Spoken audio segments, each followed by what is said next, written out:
अस्सलाम वालेकुम दोस्तों, जॉली अजीम हाजिर है फिर नई एक वीडियो के साथ। दोस्तों मेरा जो जॉली अजीम का हेल्थ सेक्शन है जिसके अंदर मैं मुख्तलिफ किस्म के आपको वेजिटेबल, फ्रूट्स, हर्ब और स्पाइस के बारे में इंफॉर्मेशन देता हूँ। कुछ खाने पीने वाली चीज़ों के बारे में इंफॉर्मेशन देता हूँ, रेमेडीज बताता हूँ, टोटके वगैरह बताता हूँ और दोस्तों कुछ मैं जो है सोल्यूशन और ट्रीटमेंट्स बताता हूँ मुख्तलिफ किस्म की बीमारियों का। तो दोस्तों आजकल आपको पता है डेंगू फीवर बहुत ज़्यादा फैला हुआ है। डेंगू मलेरिया भी इसे बोला जाता है। दोस्तों बेसिकली ये एक खास मच्छर की वजह से होता है जिसके काटने से आपको फौरन डेंगू हो जाता है। तो तकरीबन पाकिस्तान के अंदर आज से 10-11 साल पहले बहुत ज़्यादा डेंगू फीवर फैला था। तो दोस्तों उस पीरियड में काफ़ी ज़्यादा पाकिस्तान के अंदर लोगों की जो है हलाकत हुई थी और कुछ सेहतयाब भी हुए थे। तकरीबन जो लाहौर के अंदर 80% लोगों को ये डेंगू फीवर हुआ था। तो दोस्तों मैं अपना पर्सनल एक्सपीरियंस शो करूँगा।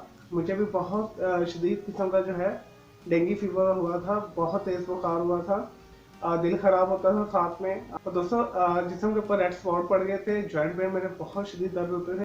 और दोस्तों तकरीबन 15 से मैं 20 दिन शदीद बीमार रहा। तो उस दौरान मैंने अपनी कुछ रेमेडीज की। आपको पता आजकल महंगाई भी है और डॉक्टरों का इलाज भी बहुत महंगा है। और दोस्तों उस बीमारी के दौरान मेरे कम से कम 5,000 लगे थे सिर्फ 2 दिन के अंदर। तो आजकल तो वैसे ही बहुत महंगाई है। तो तकरीबन 10 से 12 साल बाद फिर जो है डेंगू ने सर उठाया। अब बहुत ज़्यादा डेंगू फीवर जो फैल रहा है। और दोस्तों मैंने लास्ट टाइम आपको बताया था आप डेंगू फीवर से कैसे बच सकते हैं।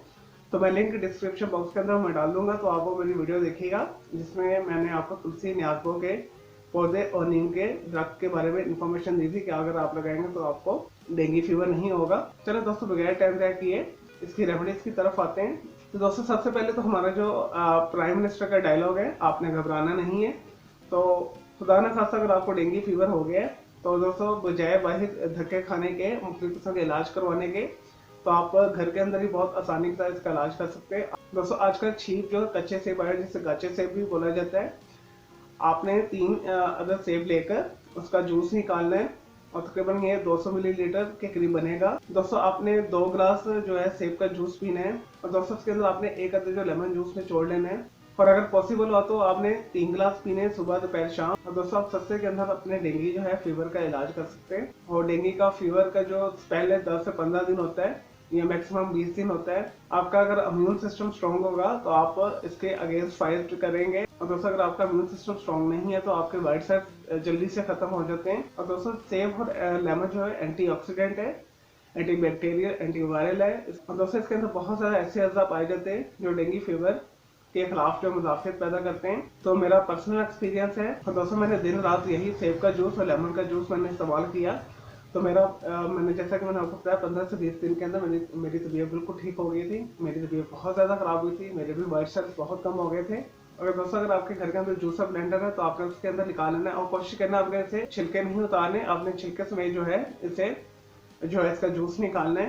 और दोस्तों सेब के छिलके अंदर भी काफी ज्यादा जो है न्यूट्रिएंट फैक्ट्स पाए जाते हैं जो डेंगू मलेरिया के खिलाफ जो है कुत मुदाफियत पैदा करते हैं जिस समय। तो दोस्तों आजकल तकरीबन हर दूसरे तीसरे बंदे को दोबारा से डेंगू जो है मलेरिया हो रहा है। तो आप इसका हल यही आप इसे प्रोटेक्ट करें जहाँ पे साफ पानी आपके जमा है घर के अंदर, गमलों के अंदर। और दोस्तों घर के अंदर अगर आपको पुरानी टंकियों के अंदर, गमलों के अंदर या किसी भी जगह पे पानी जमा रहता है तो आपने उस पर पानी नहीं जमा होने देना।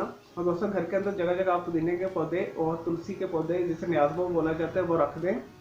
और दूसरा घर के अंदर कोशिश करें कि अगर आपके पास खुली जगह है तो नीम के दरख्त लगा लें। और दोस्तों मच्छर को इन तीनों पौधों से बहुत सख्त नफरत है, इसकी खुशबू से वो भागते हैं।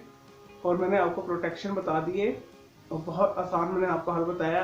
और दोस्तों सारे जो लिंक्स है मलेरिया रिलेटेड मच्छरों से आप कैसे बच सकते हैं उसके मैं लिंक डिस्क्रिप्शन बॉक्स के अंदर डाल दूंगा, तो आप वो भी जाके वॉच कर सकते हैं, आपको काफ़ी इन्फॉर्मेशन मिलेगी। दोस्तों हुकूमत पाकिस्तान ने डेंगू फीवर से बचने के लिए और इसकी एहतियाती तदाबीर भी कुछ जो है आवाम के साथ शेयर किए हैं, या मैं यहाँ पे इसके जो है स्क्रीनशॉट भी आपके साथ लगा देता हूँ, तो आप इसे भी पढ़ लें। ये भी एक मालूमात है जो आपको डेंगू फीवर से बचाएगी, या डेंगू अगर आपको हो गया तो उससे भी आपको काफ़ी जो है फ़ायदा मिलेगा एहतियाती तदाबीर से। चलिए दोस्तों मैं उम्मीद करता हूँ आपको ये जो है मेरी छोटी सी रेमेडी जो मैंने आपको बताई है, जो इन्फॉर्मेशन दी है, मालूमात दी है, दोस्तों ये बहुत कीमती मालूमात है।